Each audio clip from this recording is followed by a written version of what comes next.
খবর এই মুহূর্তে নজর রাখতেই হচ্ছে। আজই আদালতে পেশ করা হবে চালা থানার অপসারিত ওসিকে অভিজিৎ মন্ডল। তাকে ঘিরে বিক্ষোভের ছবি সামনে আসছে। নিউজ 18 বাংলা এক্সক্লুসিভ সেই ছবি আপনাদের দেখাচ্ছি। অভিজিৎ মন্ডলকে ঘিরে বিক্ষোভ।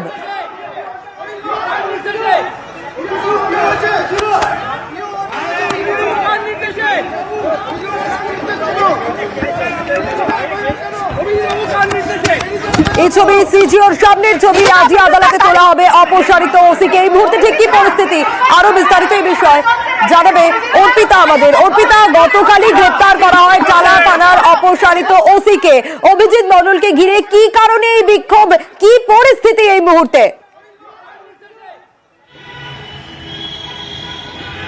দেখো, টালা থানার ওসি অর্থাৎ এই অভিজিৎ মন্ডলকে গতকাল 7 ঘন্টা জিজ্ঞাসাবাদের পর গ্রেপ্তার করে সিবিআই এর স্পেশাল ক্রাইম ব্রাঞ্চের আধিকারিকরা। এই মুহূর্তে তাকে নিয়ে যাওয়া হচ্ছে, ছবিটা একটু দেখাবো। এবং এরই সঙ্গে তোমাকে জানিয়ে রাখি যে আজকে যখন এই টালা থানার ওসিকে নিয়ে সিবিআই আধিকারিকরা বেরোচ্ছিলেন, সেই সময়তে কিন্তু কিছু বিক্ষোভকারী তারা সিজিওর সামনে তারা চলে আসে জুতো হাতে এবং বিভিন্ন প্লাকার্ড নিয়ে তারা দাঁড়িয়েছিলেন। কারণ এই যে ঘটনা অর্থাৎ আরজি করের যে ঘটনা, সেই ঘটনাতে পুলিশের ভূমিকা নিয়ে প্রথম থেকেই কিন্তু ক্ষুব্ধ ছিলেন তারা। সেই কারণে এই যখনই পুলিশ আধিকারিক কেউ গ্রেপ্তার হয়েছে অর্থাৎ ওসির যে ভূমিকা প্রথম থেকে যে টালবাহানা ছিল, সেই বিষয় কিন্তু জানতে পেরে তারা আজকে জুতো দেখিয়ে এবং বিভিন্ন প্লাকার্ড এবং তার সাথে স্লোগান দেখিয়ে সেখানে তুমুল বিক্ষোভ চলে। এবং সেই বিক্ষোভের সময় কিন্তু সেখানে কেন্দ্রীয় বাহিনী এবং তারই পাশাপাশি সেখানে পুলিশ আধিকারিকরা সেখানে পৌঁছায় এবং শেষে কিন্তু পরিস্থিতি সামাল দেওয়ার তারা চেষ্টা করে। এই মুহূর্তে আরো একবার ছবিটা একবার দেখাতে বলবো। দেখতে পাচ্ছ সামনে সেখানে কিন্তু ওসি টালা অর্থাৎ একেবারে তাকে অভিজিৎ মন্ডলকে নিয়ে যাওয়া হচ্ছে। কেন তাকে গ্রেপ্তার সেই বিষয় তোমাকে জানাই যে ঘটনাস্থল থেকে মূলত তার বিরুদ্ধে যেটা অভিযোগ যে ষড়যন্ত্র, প্রমাণ লোপাট এবং তার সঙ্গে এফআইআর দেরিতে করার অভিযোগ। ঘটনাস্থল থেকে যে ল্যাপটপ, ব্লুটুথ, মোবাইল থেকে যে ফিঙ্গারপ্রিন্ট গায়েব হয়, তদন্ত করতে গিয়ে তার সিবিআই আধিকারিকরা তা কিন্তু খতিয়ে দেখে এবং সেখানেই প্রশ্ন ওঠে যে ঘটনাস্থলে হাসপাতাল এবং পুলিশের কর্ডন এলাকায় কি করে সেই এই ফিঙ্গারপ্রিন্ট সেখান থেকে উধাও হলো। এরপরেই যখন তাকে জিজ্ঞাসাবাদ করা হয় ওসি টালা অভিজিৎ মন্ডলকে, তার বয়ানে একাধিক জায়গায় অসঙ্গতি মেলে। শুধু তাই নয়, সিন অফ ক্রাইম অর্থাৎ যেখানে ঘটনাস্থল সেটাও কিন্তু অল্টার করা হয়েছিল অভিজিতের বিরুদ্ধে, এমনটাই অভিযোগ। মূল ঘটনায় ষড়যন্ত্রকারী হিসাবে তাকে গ্রেপ্তার করা হয়।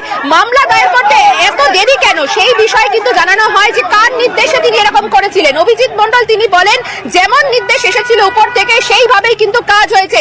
সেক্ষেত্রে একদিকে যেমন হাসপাতালের কর্তৃপক্ষ অর্থাৎ সন্দীপ ঘোষ, অন্যদিকে লালবাজারের কোন উদ্বোধন কর্তৃপক্ষ তাকে কোনো নির্দেশ দিয়েছিলেন, সেই জন্যই কি এই কাজ? সিবিআই আধিকারিকরা তাকে জানায় আপনি তো ওসি, তাহলে আপনি কেন মামলার গুরুত্ব বুঝে কেন আপনি রেজিস্টার করেননি? তখনই কিন্তু তিনি ভেঙে পড়েন, কারণ এই ঘটনায় তার যে গাফিলতি তা কিন্তু একেবারে পরিস্ফুট হয়। পাশাপাশি সন্দীপ ঘোষ তাকেও কিন্তু আজকে আদালতে পেশ করা হবে। তার কারণ সন্দীপ ঘোষকে কাস্টাডিতে নিয়ে সিবিআই আধিকারিকরা মূল যে ঘটনা অর্থাৎ ধর্ষণ এবং খুনের ঘটনা, সন্দীপ ঘোষ ধর্ষণ খুনের ঘটনায় সেখানেও ষড়যন্ত্রের অভিযোগ তার বিরুদ্ধে। আরজি করের প্রাক্তন অধ্যক্ষ সন্দীপ ঘোষকে গ্রেপ্তার করে সিবিআই গতকালই। আর এর আগে হাসপাতালে দুর্নীতি মামলায় গ্রেপ্তার করা হয়েছিল আরজি করের প্রাক্তন অধ্যক্ষকে। আরো বিস্তারিত এই বিষয়ে জানাবে অমিত আমাদের। অমিত, আগেই এই সন্দীপ ঘোষের বিরুদ্ধে বুড়ি অভিযোগ রয়েছে হাসপাতালে দুর্নীতি, সেই দুর্নীতি মামলাতে সিবিআই গ্রেপ্তার করেছিল, কিন্তু এবার ধর্ষণ খুনের ঘটনায় ষড়যন্ত্রের অভিযোগ তার বিরুদ্ধে। একেবারে ষড়যন্ত্রের সাথে তথ্য প্রমাণ লোপাটেরও অভিযোগ তার বিরুদ্ধে উঠে আসছে।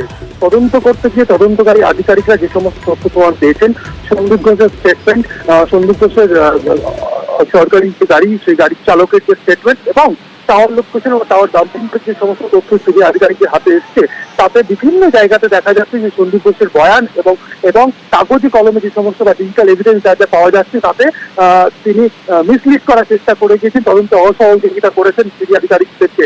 কারণ দুর্নীতি শাখা গ্রেপ্তারের আগে প্রায় 16 দিন তিনি স্পেশাল ক্রাইম ব্রাঞ্চ হাজিরা দিচ্ছিলেন। তার পলিগ্রাফ করা হয়েছে, তার বিভিন্ন সময় স্টেটমেন্ট রেকর্ড হচ্ছে, সেই সমস্ত স্টেটমেন্ট এবং সার্কামস্টেন্সেস এভিডেন্স তার বিরুদ্ধে পাওয়া যাচ্ছে। সেই ভিত্তিতে সিবিআই তরফে দাবি করা হচ্ছে যে তথ্য প্রমাণ লোপাটের পাশাপাশি ষড়যন্ত্র রয়েছে সন্দীপ ঘোষের। এই কারণেই সন্দীপকে হোম অ্যারেস্ট করা হয়েছে এবং আদালতে প্রোডাকশন ওয়ারেন্টের জন্য আবেদন করে তাকে আদালতে এনে নিজেদের কাস্টাডিতে নিতে চাইছেন সিবিআই স্পেশাল ক্রাইম ব্রাঞ্চ। বেশ অমিত, অবশ্যই নজর থাকবে। একদিকে যখন আমরা দেখছি যে আরজি করের প্রাক্তন অধ্যক্ষ ধর্ষণ খুনের ঘটনায় অভিযোগে তাকেও গ্রেপ্তার করা হয়েছে, টালা থানার অপসারিত ওসি অভিজিৎ মণ্ডল তাকেও গ্রেপ্তার করা হয়েছে, এখানেই শেষ নয়। এই আরজি করে